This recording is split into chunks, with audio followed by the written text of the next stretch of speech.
Hello, everyone. Welcome to week 6. This week, we're going to talk about legislative scope and purpose. And in terms of the key outcomes, after studying this topic, you should be able to discuss and explain the three key rules that a decision maker must observe in making a decision or in exercising a statutory power. And in particular, these three rules are the following. Number one, a decision maker must exercise a statutory power according to the purpose for which it was conferred. Secondly, in exercising a statutory power, a decision maker must not take into account irrelevant considerations. And thirdly, in exercising a statutory power, a decision maker must take relevant matters into account. So, having discussed the rules for decision making, we should then be able to cover all those in detail in the course of this lecture podcast. And we must remember that these rules for decision making actually provide the scope and the limits of executive decision making in administrative law. So let's begin by looking at that notion that an administrative decision maker must act only for an authorized purpose. So in other words, he should not be acting for an unauthorized purpose or a purpose that is not authorized by the statute. So as a rule, a person or body exercising a statutory power, in other words, a power that is conferred by statute, must exercise that power only according to the purpose for which it was conferred. In other words, if an executive decision maker exercises a power for a different purpose, or for an improper purpose, or for an ulterior purpose, then the exercise of such a power would be illegal and invalid. And this was clearly a principle that was decided upon and established in the case of Brownells Limited versus Ironmongers Wages Board, where Chief Justice Latham said, where a statute confers powers upon an officer or a statutory body, and either by express provision or by reason of the general character of the statute, it appears that the powers were intended to be exercised only for a particular purpose, then the exercise of the power not for such a purpose but for some other ulterior motive or object will be invalid. In this particular case of Brownells Limited versus Ironmongers Wages Board, the board had been authorized to determine and fix the wages of those working in the ironmongers industry. I'm not even sure if a lot of you have heard, that notion of ironmongers. And I was looking into it, and it would seem that ironmongers refers to hardware stores. So this was a time when you'd see a lot of hardware stores. I'm not exactly sure if you'd see a lot of that in Australia, because you'd probably end up going to Bunnings, and it's more than just a hardware store. Because an ironmonger is essentially an object or a tool that has metal. So if you look for nails or GI sheets, you'd probably go to an ironmonger or a hardware. Well, at any rate, apart from that background, so as I pointed out, in this specific case, the Ironmongers Wages Board had the authority to determine or fix the wages of the ironmongers industry. And what it did was that in the exercise of their power as authorized by a statute, they ended up making a determination as well as to the hours that people were allowed to work in the industry. And the High Court ruled that when the board exercised its power, not just to fix the wages, but also to determine the hours of work that were permissible in the industry, then that exercise was actually ultra vires, because it was the exercise of a power for an improper or an unauthorized purpose, and therefore the exercise of such a power was illegal or invalid. Now, what's interesting is that this principle, as we know, as we clearly see, has a common law origin. In other words, it is a legal principle that has been enunciated by the courts and has become part of the law of the land. However, that same principle has in fact now been incorporated in Section 5.2c of the Administrative Decisions Judicial Review Act of 1977 of the Commonwealth. And the provision provides that an order of review can be sought in respect of an exercise of power for a purpose other than a purpose for which the power is conferred. So the principle is now embodied both as a common law principle as well in statutes, as well as in statutes, specifically the Administrative Decisions Judicial Review Act of 1977. Now, although it's quite easy to understand the idea that the exercise of a power should be according to the authorized purpose, we can sometimes end up confronting some problems, and that is because whether or not a power has actually been exercised for a purpose for which it was conferred is not always straightforward. And there are two instances when this legal issue arises. And the first one is when a statute actually fails to expressly and clearly state its purpose. So when you go through a statute and you will come across a lot of laws being passed by Parliament, oftentimes because the statute might contain a lot of provisions and it may consist of a number of pages, the statute sometimes fails to clearly indicate what the purpose is. And sometimes we will even see that there could be multiple purposes. And this is, again, an issue that we will take up in a short while. So that can lead a problem because then you don't know what exactly is the purpose that's being authorized by the statute. But the second problem, or the second issue that you will be confronted with, is when a decision fails to expressly and clearly state or indicate its purpose.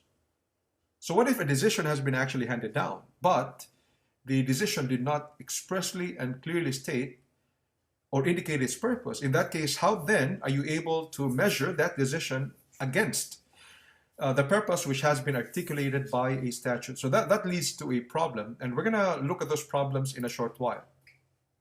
Now, there is, however, a way by which we can determine what the rules should be when a statute fails to state its express purpose. And what we do is to have a recourse to techniques of statutory interpretation.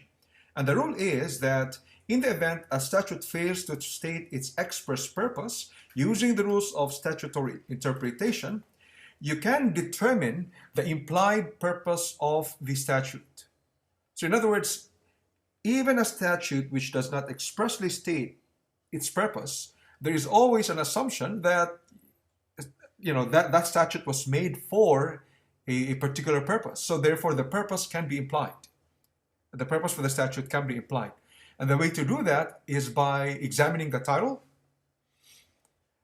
or let's say, in the case of Ironmongers Wages Board, there could be a statute which says that the board, creation of the board concerning wages. So therefore, the purpose of the board's creation is about wages. So in other words, if it ends up regulating an industry, or if it talks about certain benefits that go beyond wages, then you know that chances are you go beyond the purpose of the statute, at least the implied purpose of the statute.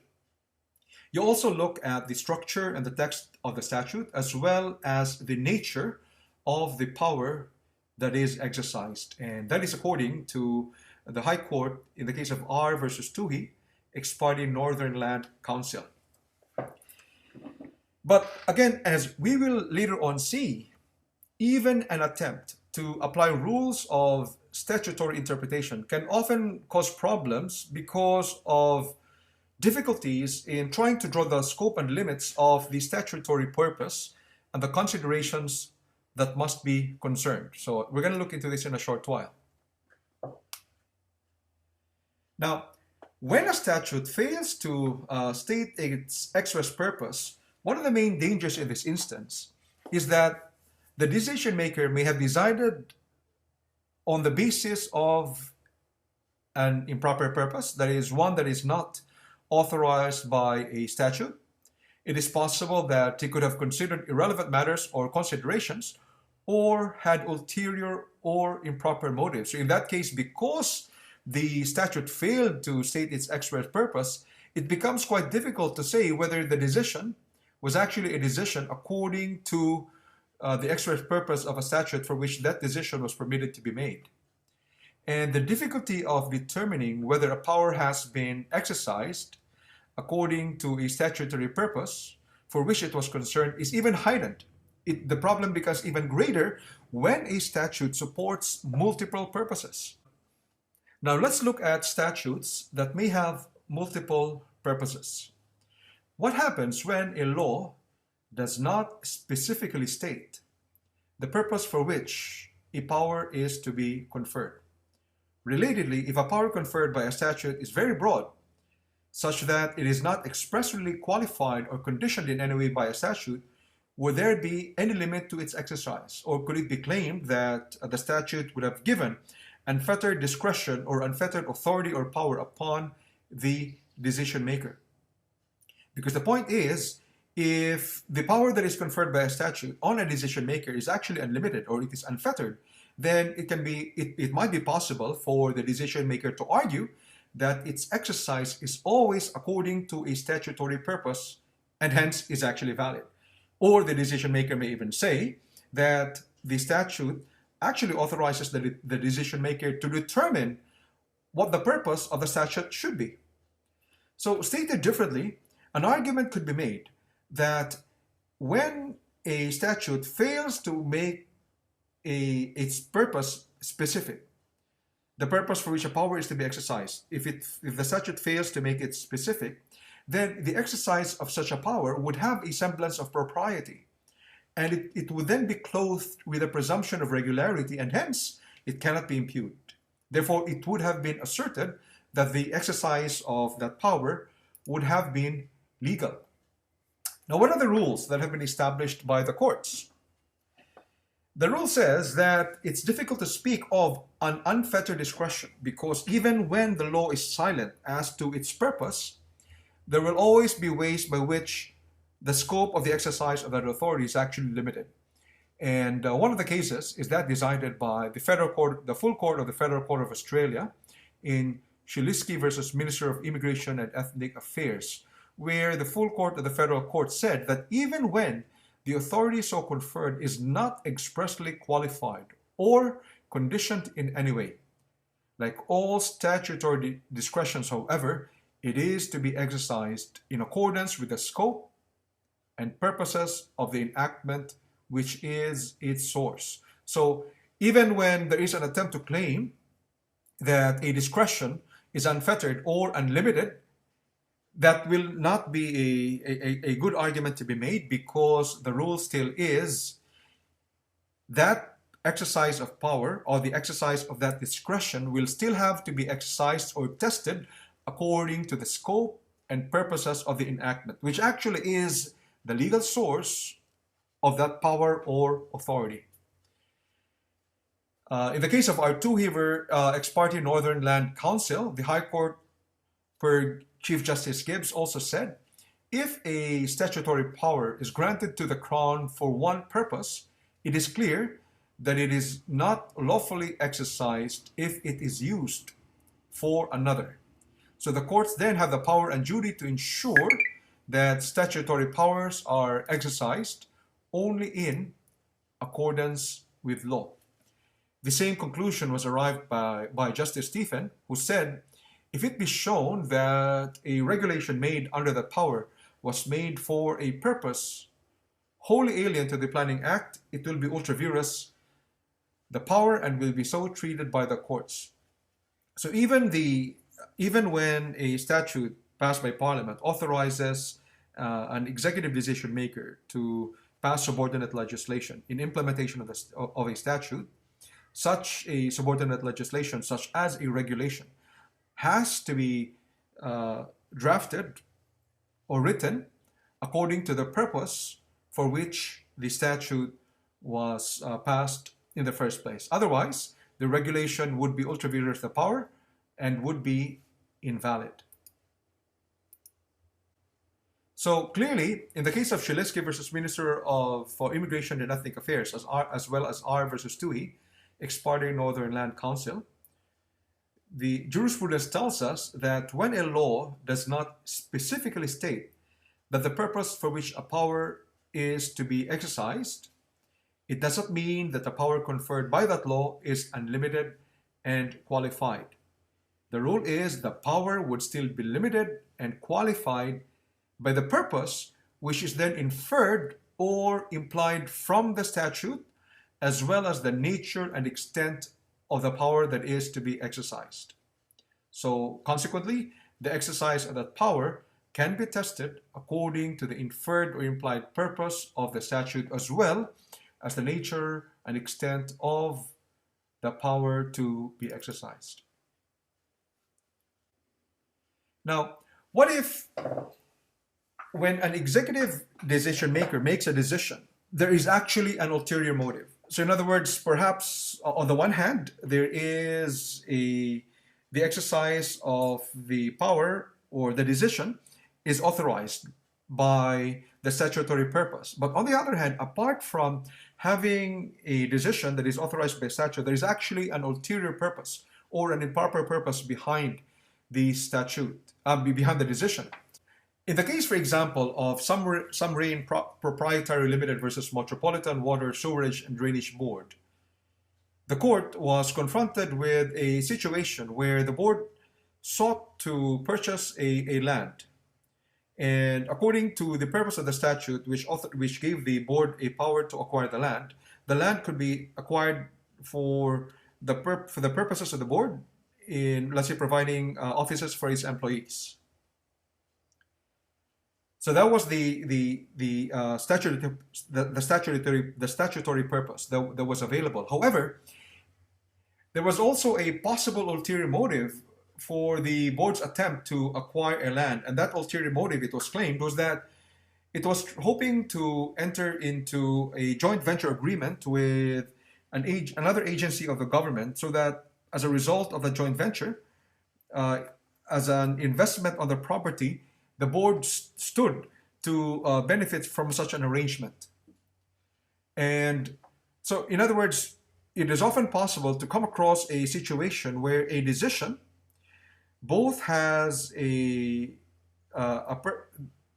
purpose which is authorized by a statute, but at the same time, it may actually have other purposes, ostensible purposes, which do not comply with the purpose for which the statute actually authorized a body to make a decision.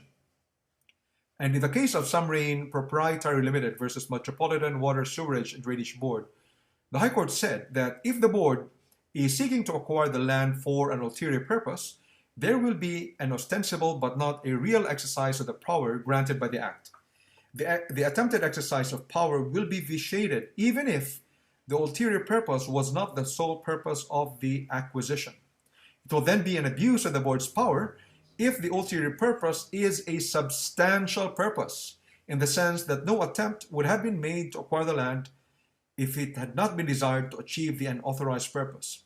So in this specific case, the court actually validated and agreed that the purpose of the board in trying to acquire the land was authorized by the statute, because the board was attempting to purchase the land in order to increase the office space for its employees. Now, the fact alone that there was actually another ulterior purpose, and that was to have a joint venture agreement with another government agency, could have vitiated the decision. However, that other ulterior purpose was not a substantial purpose, because the main or the substantial purpose for the purchase of the land was actually to make sure that there was more than enough space for the expansion needs of the board and have office spaces for its employees. So that was the main and substantial purpose.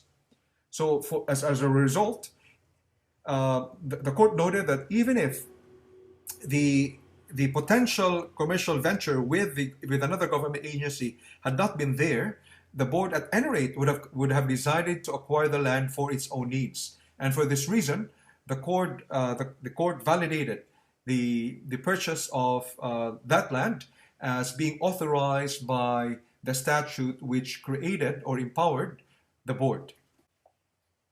Now, apart from that first rule that we mentioned about the rules of decision making, and so as we said, one of the rules is that a decision maker must make a decision or exercise its statutory power according to the purpose of a statute.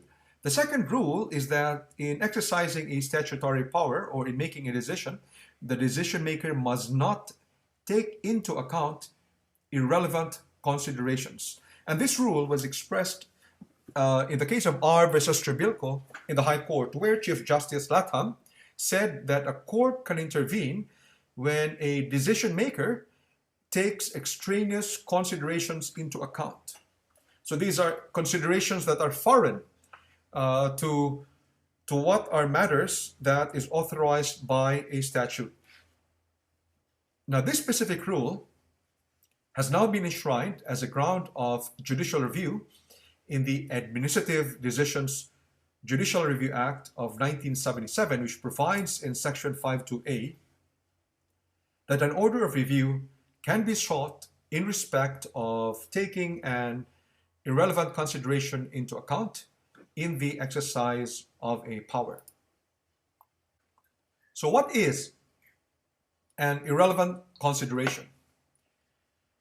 The case of Morpheors Incorporated Proprietary Limited versus Commonwealth gives us an idea of what an irrelevant consideration is. And Justice Stephen in the High Court said that an irrelevant consideration would include consideration extraneous to the power conferred and all corrupt or entirely personal and whimsical considerations or considerations which are unconnected with proper governmental administration.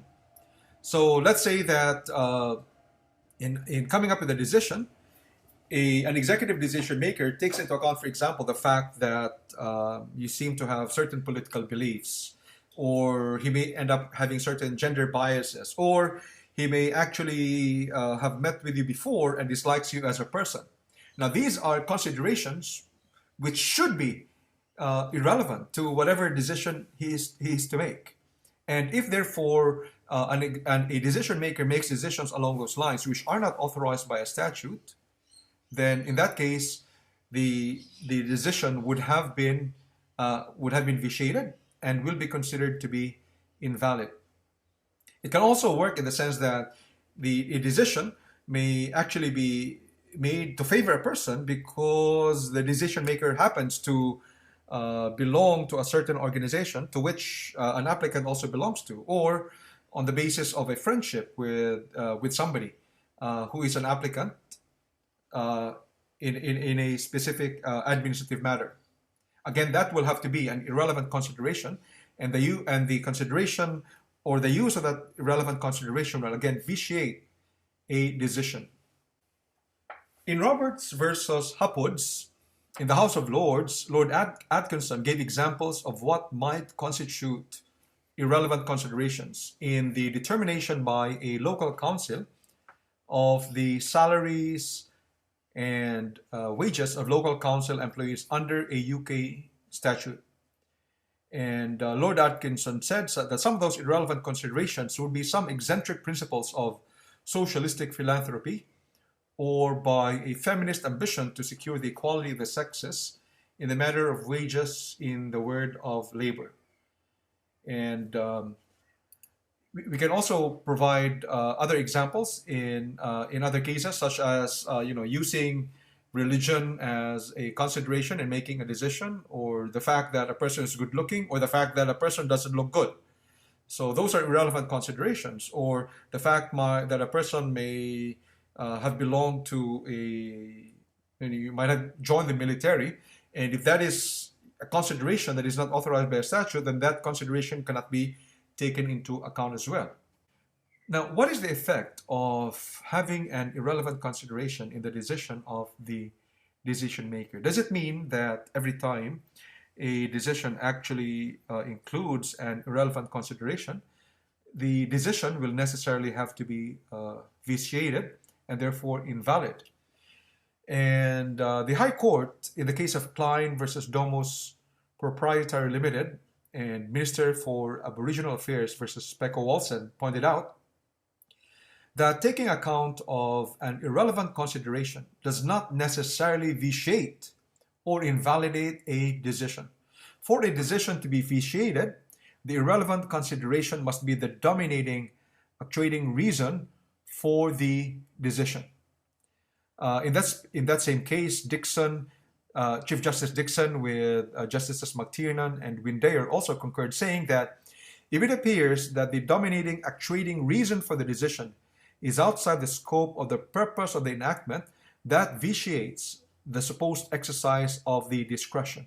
So in other words, the mere fact that a decision may somehow be tainted by the fact that an irrelevant consideration seems to have been taken into account, that fact alone will not mean that the decision is necessarily invalid. The only time that that decision will be considered valid if the irrelevant consideration was actually the dominating actuating reason for the decision. But if the dominating or actuating reason was actually authorized by a statute, the mere fact, in other words, that there seems to have been an irrelevant consideration that was taken into account, will not mean that the decision is necessarily invalid. It will only be when the irrelevant consideration is the dominating or actuating reason for the decision that a decision will be invalidated.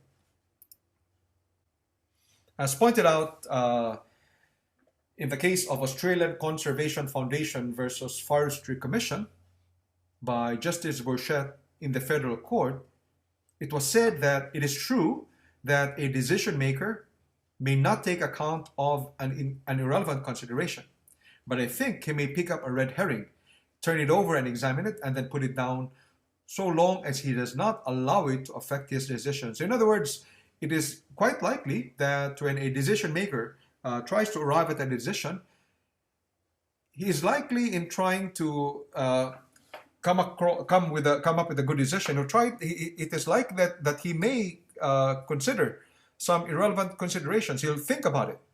But the mere fact alone that the decision maker may think about an irrelevant consideration will not necessarily invalidate a decision for as long as that irrelevant consideration is not a dominating or actuating reason for the decision. Now, there is a third rule that a decision maker must follow in arriving at a decision. We've already said two. The first one was that a decision of the decision maker must always be made according to the statutory purpose, whether the purpose of the statute is expressed or is implied according to the rules of statutory construction. The second one is that a decision or the exercise of a statutory power must not take into account irrelevant considerations. But the third rule that a decision maker must observe in making a decision is that he must take relevant matters into account. And a failure by a decision maker to observe this rule may invalidate a decision. Now, this specific rule is now embodied as a ground of judicial review in the Administrative Decisions Judicial Review Act of 1977. Section 52B of the Act says that an order of review can be sought in respect of failing to take irrelevant consideration into account in the exercise of a power. Now, let's clarify what this rule actually means. The duty of a decision maker to take account of relevant matters only arises when it is required expressly or impliedly by a statute. So in other words, only when a statute expressly or impliedly says that these are relevant matters that should be considered can it be said that a decision maker must turn his attention or have a duty to consider those relevant matters into account.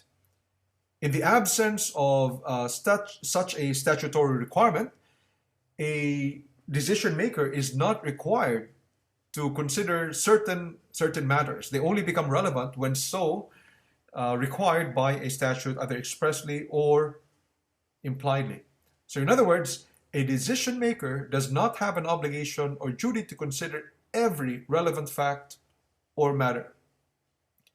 In the case of Shawn Investments Proprietary Limited versus McKellar, Justice Dean observed that a party has no right to make an exhaustive list of all the matters which the decision maker might conceivably regard as relevant, and then attack the decision on the ground that a particular one of them was not specifically taken into account. In Minister for Aboriginal Affairs versus Peko Wolsod Limited, Justice Mason then also said that not every consideration that a decision maker is bound to take into account, but fails to take into account, will justify the court setting aside the impugned decision and ordering that the discretion be re-exercised according to law, because a factor might be so insignificant that the failure to take into account could not have materially affected the decision. So in other words, for this rule to apply and to lead to the invalidation of a decision, the relevant matter that may not have been considered by a decision maker should be such as to possibly materially affect the decision that was made. Because otherwise, if it would not have a material effect because it is really insignificant, then the decision would continue to be considered valid and not be vitiated by the failure to consider irrelevant matter.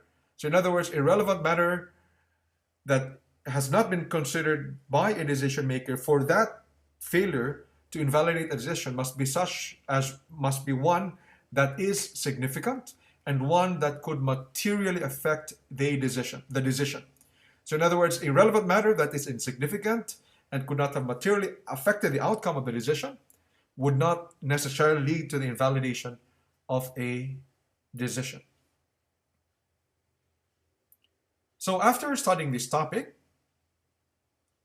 you should now be able to discuss and explain the three key rules that a decision maker must observe in making a decision or in exercising a statutory power.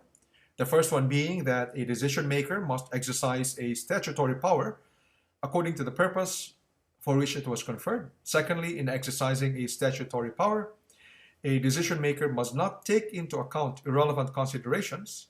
And thirdly, in exercising a statutory power, a decision maker must take relevant matters into account.